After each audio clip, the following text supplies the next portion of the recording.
Australia loves a burger, but behind the flame-grilled patties and healthy marketing lies a world of wage theft. Join me today as I try grilled in Australia. Just the regular chips, sweet potato fries or chips, I'm not sure what they call them. The chicken bites. I have one comment that specifically recommended me to try this. And then the burger. Corporate scandals and nutritional lies, from the healthy giant accused of exploitation to the global icons fighting for dominance. The butcher, the burger chain, and one big beef. I was really shocked that it would offend someone.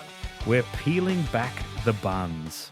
I barely even got any of the beef. Look how big this burger is. I took a huge bite out of it, and it looks like not even a dent's made in here.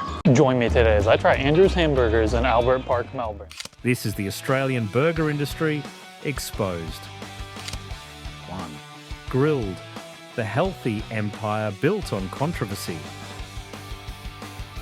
Grilled successfully positioned itself as the virtuous choice. Could I please get the crispy bacon and cheese beef burger? I'll just get the traditional bun, please. And then could I also please get the grilled chips snack size and also one of the mini sweet potato chips, if that's okay? And then could I please get the 6-piece of the chicken bite? By banning crap and highlighting grass-fed beef, they captured the millennial and Gen Z market. However, the brand's underbelly is far from guilt-free. The traineeship loophole.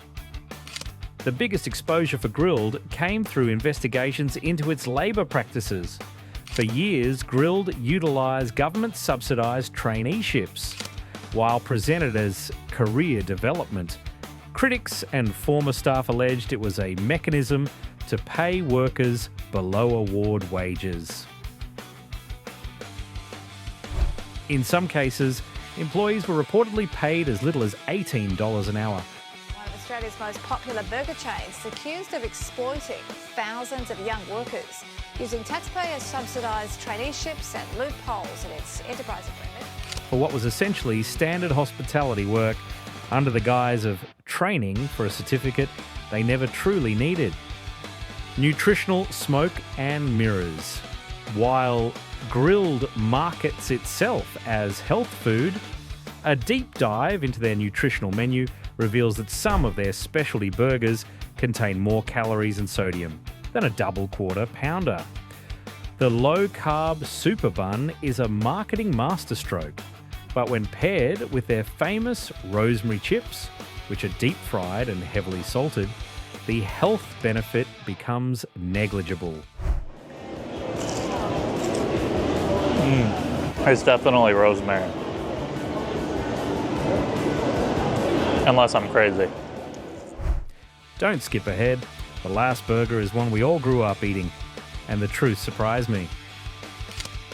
2. Betty's Burgers, the illusion of the independent shack. Betty's Burgers is a masterclass in aesthetic branding. Walking into a Betty's feels like stepping into a 1950s Noosa beach shack. It feels local, bespoke, and independent. Here at Betty's, we'd like to take you on a journey. So it's a throwback to the 1950s, good old beach-style hamburger restaurant. So we all have a little bit of fun. The corporate backing. In reality, Betty's is owned by Retail Zoo, the same massive conglomerate behind Boost Juice. The exposed element here is how corporate efficiency is masked by pastel colours and retro fonts. As Betty's expands at breakneck speed, the handmade feel is being replaced by standardised supply chains. The price of growth. Within 5 years now, soon to be 6 at Christmas, we've grown from one restaurant all the way up to 30, and most recently just tapping into the Australian Capital Territory. When a brand goes from 5 stores to 50 plus, the soul often disappears. Loyal fans have started noting that the juiciness of the Wagyu patties is becoming inconsistent. a classic symptom of a brand prioritising rapid-fire scaling over the artisanal quality they use to define their name. 3. Lord of the Fries, the vegan Trojan horse. Just refer to it as the Lord. Things can get pretty crazy when ordering lots of fries. Australia! Like Australia! 10 out of 10, I would eat this again. I actually really like the African sauce, that's my favourite. Lord of the Fries, LOTF, was the pioneer of the ethical fast food movement in Australia. They proved you could have a burger, fries, and a shake without harming a single animal. The calorie trap. The biggest misconception LOTF benefits from is the health halo. Many consumers equate vegan with healthy.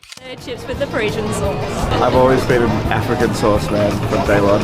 African sauce, everybody. However, LOTF is unapologetically dirty, plant-based food. Their Biggie Burger is a sodium bomb, and their sauces are calorie-dense. While they are better for the planet, they aren't necessarily better for your waistline. The niche ceiling. Unlike grilled, LOTF has struggled to move into the true mainstream.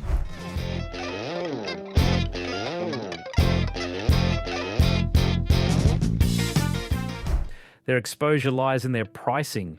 Because meat alternatives are expensive to produce, a meal at LOTF often costs 30% more than a traditional burger joint, making ethical eating a luxury few can afford daily. Make sure to like the video and subscribe to the channel. 4. Next door Sydney and the world's best hype train. Next door in Cronulla is often cited by international critics as one of the best burgers on earth. This brings up the phenomenon of the boutique chain. The Instagram paradox. These spots survive on FOMO, fear of missing out. The burgers are designed for the camera first and the stomach second. We've seen a trend of stunt burgers, piles of truffle oil, gold leaf, and 4-tier patties that are physically impossible to eat. The scalability wall. The exposure for these high-end spots is that they rarely survive the jump to a national chain. The ingredients required for a world's best burger, freshly baked brioche, 24-hour aged beef, don't survive the logistics of shipping to 20 different locations across the country. 5. McDonald's, Macca's, the real estate giant. In Australia, we don't call it McDonald's, it's Macca's. It's a basic burger. It's pretty standard, McDonald's. I feel like this is a burger that I'd maybe keep in my pocket and save it for later. Bacon's a bit different. This is not bacon. This is ham. This rebranding was a calculated move to Aussie-fy a global behemoth. The coffee pivot. The most ingenious move Macca's ever made was McCafe, which started in Melbourne. Just regular people with irregularly high coffee standards. That's why at McCafe, our smooth, rich new blend, roasted in Melbourne, is nothing short of... It was a strategic strike against the local Australian cafe culture. By offering barista-made coffee, they stole the morning trade from small business owners. The real estate secret. As famously noted in corporate circles, Macca's is a real estate company that happens to sell burgers. They own some of the most valuable corners in Australian cities. Their exposure is their tax structure, using their massive footprint to minimise tax liabilities while claiming to be just a local franchise. In the cafe, there's quite a large team I have to look after. I've learned that I'm more outgoing and more confident in what I do when I work at Macca's. 6. Hungry Jack's, the great Australian loophole. Hungry Jack's is cooking up something new. The Kansas City Whopper. Flame grilled beef, bacon, Kansas City barbecue sauce, and crispy slaw. Hungry Jack's shouldn't exist. It's the result of a legendary legal battle between Jack Cowan and the US-based Burger King. The Big Jack War. Recently, HJ's was sued by McDonald's for the Big Jack, which was a direct clone of the Big Mac.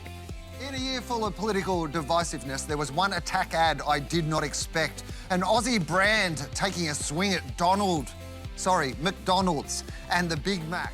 This exposed the rebel DNA of the brand. They aren't afraid to copy, undercut, and provoke. Quality variance.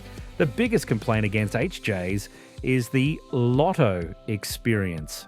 Depending on the franchise, you either get a masterpiece of flame-grilled beef or a lukewarm bun that looks nothing like the ad. Big Jack, now at Hungry Jack's. Bigger, better, flamier. This inconsistency is the byproduct of a franchise system that has struggled to keep up with the modernising tech of Macca's.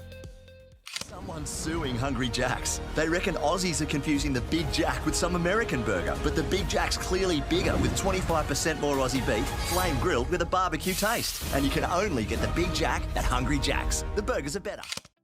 7. Wendy's, the American invader.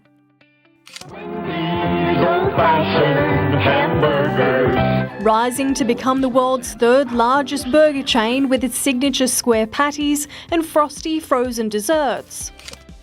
Wendy's, the US square patty giant, is currently attempting a massive comeback in Australia. Wait is finally over. Wendy's has officially arrived in Australia. The third biggest burger chain in the world has opened this morning on Cavill Avenue in Surfers Paradise. The ghost of failure's past. Wendy's tried and failed in Australia before. The exposure here is the American arrogance. Now the fast food giant is taking on burger rivals, launching 200 outlets across Australia. US chains often assume that because it works in Ohio, it will work in Adelaide. The supply chain nightmare. Wendy's relies on fresh, never frozen beef. People all across Australia have been waiting for Wendy's. But for us in the Gold Coast, it was the perfect way to get our burgers in as many hands as possible, as quickly as possible, right? I mean, you've got tourists and schoolies and families and locals all over the place. And so Surfers was just the perfect launch pad for us. In a country as vast as Australia, maintaining a fresh-only supply chain without skyrocketing the price is an operational nightmare. If they fail to deliver on that promise, they lose their only competitive advantage. 8. Ribs and burgers. The middle child crisis.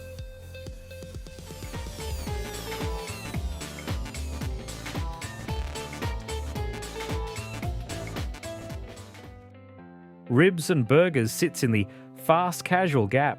Nicer than Macca's, but not quite a sit-down restaurant. The identity crisis.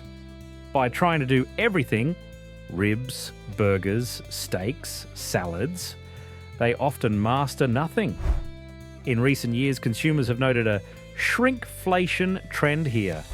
Prices rising, while portion sizes for their signature ribs and premium burgers noticeably dwindle. The mall trap. Many ribs and burgers locations are tied to high-rent shopping centres.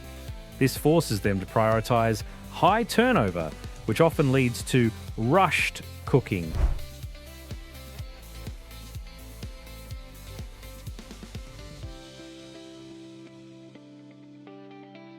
And a decline in the artisanal quality they originally promised.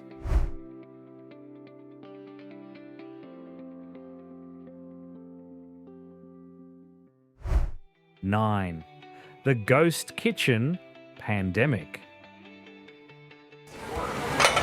Every one of these is an individual restaurant. It all comes from the same kitchen, but they're actually, if you go online, you will see them as individual restaurants. So this is breakfast, this is shawarma. This is the biggest exposure in the modern burger world. When you open Uber Eats, you see dozens of new burger brands. Tonight, I'll be eating a club sandwich with fries and a side of mayonnaise. I'll be eating a chicken schnitty with chips and chicken salt. The digital mask. Many of these are ghost kitchens. Since the pandemic, more and more Americans are getting their favorite foods delivered via Uber Eats. You think you're ordering from a boutique new startup called Burger Project X. Food delivery services boomed during the pandemic. 60% of Americans say they get a meal delivered at least once a week. But the food is actually being cooked in the back of a failing pizza shop. But is your favorite sandwich or pizza really coming from the actual restaurant you ordered from? It turns out a growing number of restaurants are using what are called ghost kitchens. Sure sounds kind of spooky. Or a commercial warehouse. Zero accountability. These brands have no physical storefront. If you get food poisoning or a bad meal, they can simply delete the digital brand and start a new one under a different name the next day. You won't see any waiters coming into this restaurant kitchen to grab orders. The food here is made only for pickup and delivery from a place called a ghost kitchen. It's the Wild West of the burger industry. We found this location. It was a third-generation restaurant that had been, in existence. And we said, this is a perfect space for us. So we said, look, we love this space. It's too big for us. So we said, well, hey, what if we invited some of our friends to join us? 10. The future. Is the premium burger dead? In this country, plenty of men and women will drive miles for a good burger. Which one, though, is the best? 3 national giants: Burger King, Jack in the Box, and McDonald's. As we face a cost of living crisis, the $25 burger combo is under threat. Burger King facing a lawsuit. A vegan customer accuses the company of contaminating its meatless Impossible burgers by cooking them on the same grills that it puts the old Whopper on. The shrinkflation reality.